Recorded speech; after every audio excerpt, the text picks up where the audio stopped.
Olha, após muito pensar, resolvi contar o incrível fato que aconteceu comigo há alguns anos e que me marcou para sempre, mudando minha vida e a minha forma de pensar. Nunca esquecerei esse fato e o dia em que tudo aconteceu. Não me importa quem acredita ou deixa de acreditar, pois o que é importante é que eu sei que aconteceu comigo e foi verdade. Hoje eu acredito realmente de que nós não estamos sozinhos, não caminhamos sozinhos nessa vida. Era o ano de 2003. Eu e meu marido Gustavo morávamos em São Paulo, sendo que ele trabalhava com sistemas de informática e eu com recursos humanos em uma grande empresa multinacional. Nós havíamos nos casado fazia 5 anos e não tínhamos filhos por opção nossa. Sempre viajávamos nos feriados e nas férias e tínhamos uma vida gostosa e confortável. Nossa renda nos permitia fazer certas extravagâncias, como sempre trocar de carro, ter uma boa casa e fazer ótimas viagens. Meu marido gostava muito de aventuras radicais e de motociclismo. Por isso ele tinha seu carro e uma moto, dessas moto potente que ele inclusive adorava. Às vezes nós viajávamos de moto para algum lugar no interior, só para, como dizia ele, curtir a estrada. Devido a exigências de minha empresa, em alguns fins de semana eu tinha que trabalhar para resolver alguns problemas pendentes que sobraram da semana.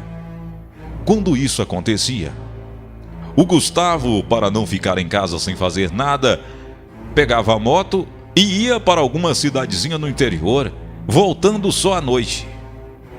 Eu ficava preocupada, mas já havia me acostumado com seu gosto. Podia fazer o quê? A não ser aceitar o seu passatempo. Eu e Gustavo tínhamos um costume, uma tradição um com o outro. Sempre durante o dia nós nos falávamos muito pelo celular, um perguntando ao outro como estavam as coisas e comentando e perguntando onde estávamos naquele momento. Quando eu chegava ao trabalho, ligava para Gustavo para dizer que havia acabado de chegar. E ele a mesma coisa. Quando ia a algum lugar diferente ou em alguma de suas viagens, não ficávamos sem nos falar. Tudo corria normalmente, até que um certo dia fui convocada para trabalhar no final de semana próximo. Sabendo disso, Gustavo já programou que iria de moto para a Serra Negra, porque a estrada para lá era muito bonita. Chegando o sábado, Gustavo acordou antes de mim, preparou o café e a mesa, aliás bem caprichado, se despediu e saiu com sua moto para a viagem. Em seguida eu peguei meu carro e fui para o trabalho, pegando um expediente que seria diferente de todos que eu já tive. Eu não sabia o que me esperava no decorrer daquele dia e que os acontecimentos mudariam toda a minha vida e a forma como pensar, tanto sobre nossa existência como também sobre os mistérios do nosso mundo. O tempo passou e estava estranhando que o Gustavo não havia me ligado dizendo onde estava, pois ele sempre fazia isso. Mas pensei que talvez onde ele estivesse não houvesse sinal de celular ou algo assim. Continuei a fazer minhas atividades na empresa, quando às 11h30 da manhã tocou meu celular. O meu celular tocou. Olhei e apareceu o nome Gustavo no celular. Olhei e estava aparecendo o nome dele no display do celular. Pensei, até que enfim. Atendi o celular e ouvi uma voz com um som meio abafado e com um pequeno chiado dizer: Marli, meu amor, eu morri.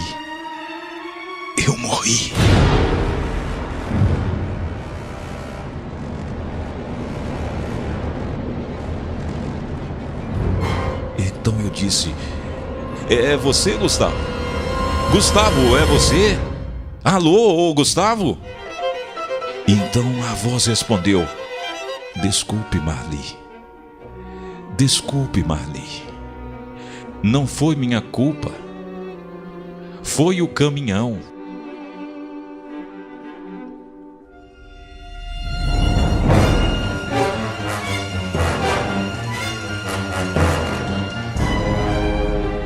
Um dia nos veremos. Sempre te amarei. E a ligação caiu. Eu não sabia como reagir. Gelei, tremia, comecei a chorar e quase desmaiei. Minha amiga Sabrina, que estava comigo, perguntou o que aconteceu. E eu contei, meio gaguejando. Ela disse então que deveria ser uma brincadeira de mau gosto de alguém.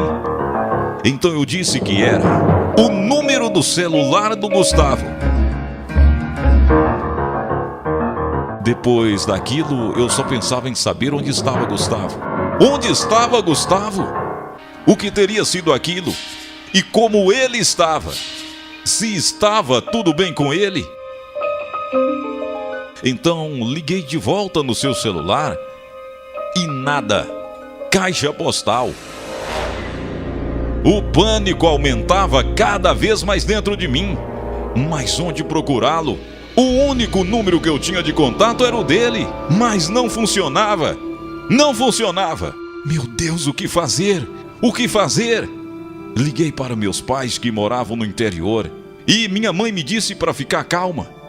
E se não tivesse notícias, se não houvesse notícias do Gustavo logo mais, que ela e meu pai iriam para São Paulo para ficar comigo. O tempo passava e nada. Quando chegou às 13h45, 1h45, meu celular tocou novamente, com um número com DDD. Pensei que poderia ser o Gustavo.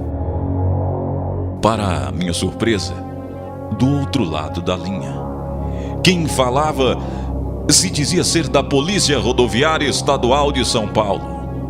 O policial se identificou perguntando se eu era parente de uma pessoa chamada Gustavo Nogueira de Melo. Eu, tremendo como uma vara verde, gelada como um freezer, disse que era a esposa dele. Então ele disse: desculpe, senhor, em lhe informar que o seu marido sofreu um acidente na rodovia e está no hospital de Campinas. Solicitamos que a senhora venha para cá o mais rápido possível. Eu desabei naquele momento, não sabia o que fazer, não tinha condições de nada. Nessa hora, como é ótimo ter amigos. Vendo a situação, Sabrina, minha amiga, conseguiu um carro da empresa e, juntamente com mais um amigo, o Raul, fomos para Campinas. Estava louca para saber sobre Gustavo. Será que o acidente foi grave? Como estaria ele? Chegando em Campinas, foi fácil encontrar o hospital. Adentrando no hospital, fomos recepcionados por um capitão da Polícia Rodoviária e por um médico muito atencioso. Então perguntei sobre o meu marido. Como está o Gustavo? Perguntei eu. Então, para minha completa tristeza, desconsolo e espanto, o médico me disse que Gustavo, meu amado marido, havia chegado em óbito no hospital e que não puderam fazer nada. Nesse momento desmaiei. Acordei algum tempo depois em uma maca, com Sabrina e Raul ao meu lado. Após me recuperar um pouco, quis saber o que houve. Então o policial me contou que o meu marido Gustavo estava com sua moto na rodovia quando em uma curva colidiu violentamente com um caminhão que estava ultrapassando um outro na pista contrária. Perguntei a que horas foi que aconteceu o acidente e o policial disse: mais ou menos às 11h30 da manhã. Às 11h30 da manhã. Mas como? Mas como? Então quem me ligou? Quem estava com o celular do Gustavo? Quem me ligou? Quem estava com o celular do Gustavo?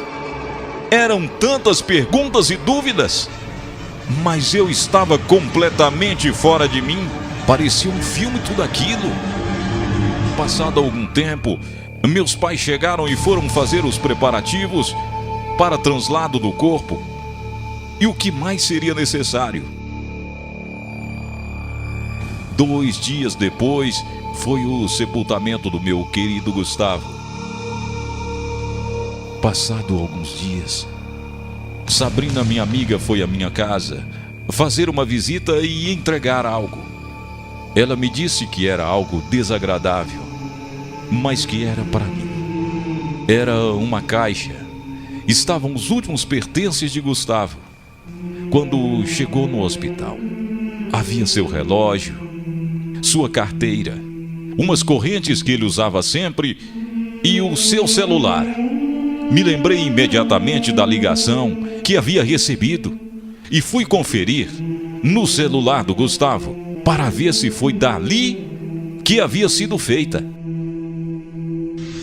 Só que, para meu espanto, o seu celular estava todo quebrado, completamente danificado. Inclusive o chip estava quebrado. Então seria impossível alguém ter usado aquele celular para ter feito a ligação para mim. Então o que foi aquilo? Eu fiquei perplexa com aquilo. Aquela voz do Gustavo, um tanto abafada, e o chiado. Marli, meu amor, eu morri.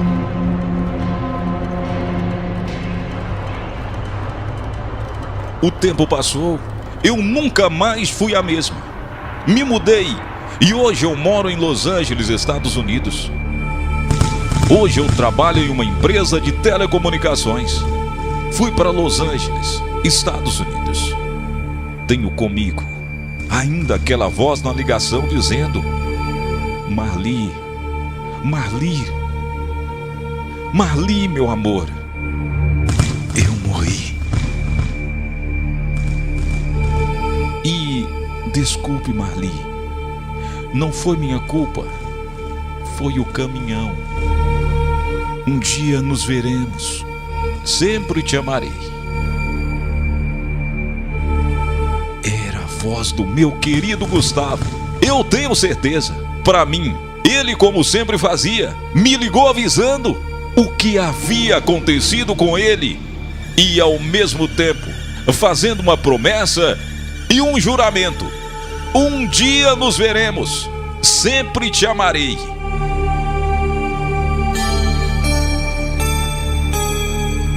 Sei que minha vida mudou, mas tenho Gustavo no meu coração e nunca me esquecerei desse acontecimento que transformou minha vida, e fico apenas esperando o dia em que nos encontraremos novamente. Gustavo, te amo e sempre te amarei. Me chame de Marli. Essa é a minha história.